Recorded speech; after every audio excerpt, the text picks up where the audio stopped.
You ask Tiger to solve. This deals with linear equations with one unknown. The final result is x equals 8. Let's solve it step by step.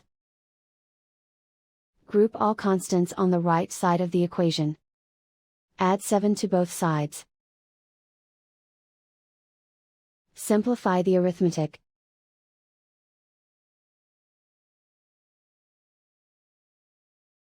Isolate the x.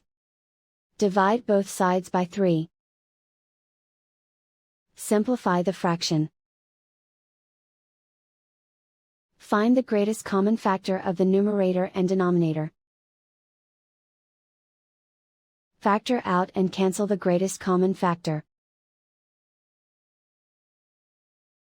And so the final result is x equals 8.